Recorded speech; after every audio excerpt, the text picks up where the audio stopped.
Assalamualaikum warahmatullahi wabarakatuh. Selamat pagi anak-anakku sekalian.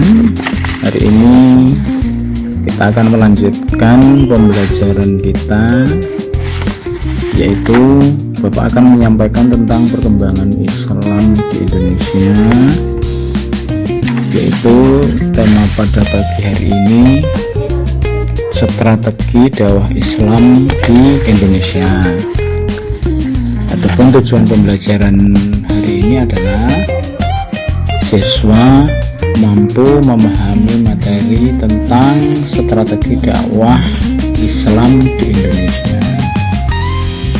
Yang kedua, siswa mampu menyimpulkan materi tentang strategi dakwah Islam di Indonesia. Yang ketiga, siswa mampu mengidentifikasi strategi dakwah Islam di Indonesia. Anak-anakku sekalian, strategi dakwah Islam di Indonesia. Setelah masuknya Islam di Indonesia, Islam di Indonesia tumbuh dan berkembang dengan cepat. Islam tidak mengenal pembagian kasta sebagaimana ajaran agama yang berkembang sebelumnya. Penyebaran Islam dilakukan melalui berbagai cara sehingga Islam berkembang pesat dan menggantikan agama Hindu-Buddha. Adapun strategi dakwah Islam di Indonesia adalah sebagai berikut. Satu, yaitu strateginya dengan perdagangan. Perdagangan merupakan media dakwah pertama kali yang dilakukan oleh penyebar agama Islam di Indonesia. Ini dapat dilihat dari kesibukan lalu lintas perdagangan pada abad ke-7 Masehi hingga abad 16 Masehi. Jalur ini dimungkinkan sebab orang-orang Melayu lama menjalin kontak dengan orang-orang Arab, apalagi setelah berdirinya Kesultanan Islam seperti Kesultanan Malaka dan Samudra Pasai di Aceh. Mereka berdagang sambil menyiarkan agama Islam. Islam masuk ke Indonesia melalui dua jalur utama, yaitu jalur utara, yaitu dari Arab, Makkah dan Madinah, Damaskus, Baghdad, Gujarat atau pantai barat India, Sri Lanka, baru sampai ke Indonesia.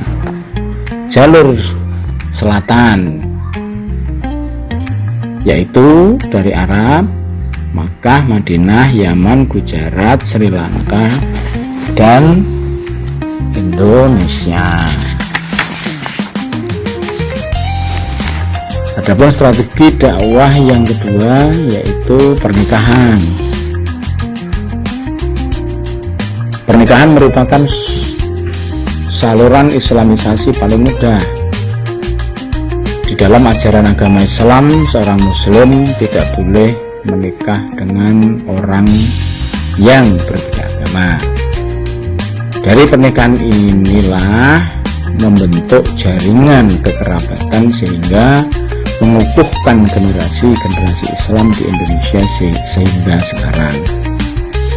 Pernikahan yang dilakukan dengan anak bangsawan atau bisa dikatakan dengan status sosial yang dimiliki akan mempercepat penyebaran Islam di Indonesia.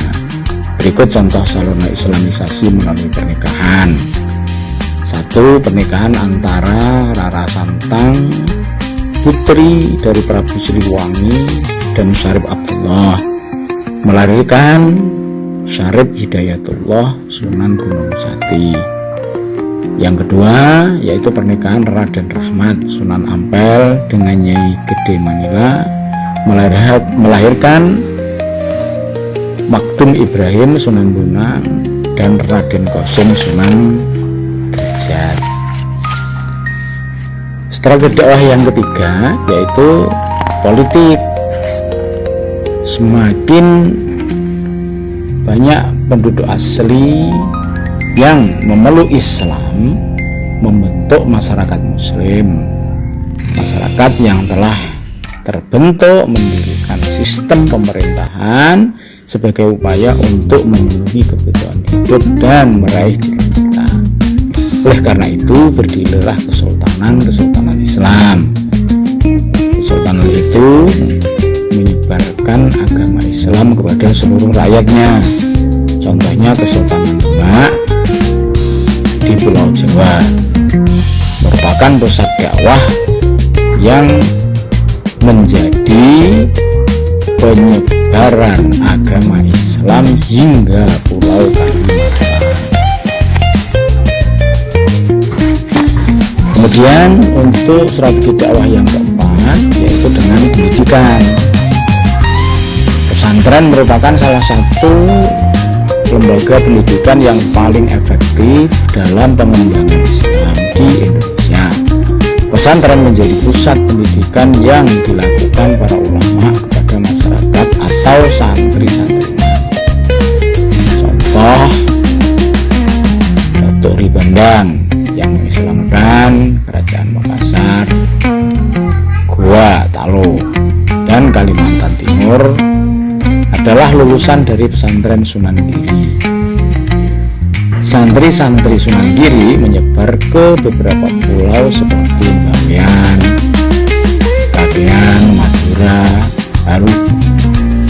Maluku, Ternate, hingga Nusa Tenggara. Pesantren menjadi lembaga pendidikan Islam tradisional pertama yang bergerak dalam bidang keagamaan dan kemasyarakatan. Pesantren berperan penting dalam penyebaran Islam di Indonesia. Strategi dakwah berikutnya yang kelima yaitu kesenian. Para ulama penyebar Islam di Indonesia menggunakan seni budaya yang sudah ada sebagai media dakwah pada penyebaran hari keagamaan seperti Maulid Nabi Muhammad SAW. Misalnya seni tari dan peralatan musik tradisional yaitu gamelan dipakai untuk meramaikan suasana. Seperti Sunan Kalijogo yang mahir memainkan wayang memanfaatkan kesenian ini sebagai sarana dakwah Islam kepada masyarakat. Sunan Giri memasukkan ajaran Islam dalam banyak permainan anak-anak seperti jalungan, jamuran, dan terus strategi dakwah yang terakhir yang keenam yaitu tasawuf. Kedatangan tasawuf itu diperkirakan sejak abad ke-13 Masehi, yaitu masa perkembangan dan penyebaran ahli tasawuf dari Persia dan India yang sudah beragama Islam.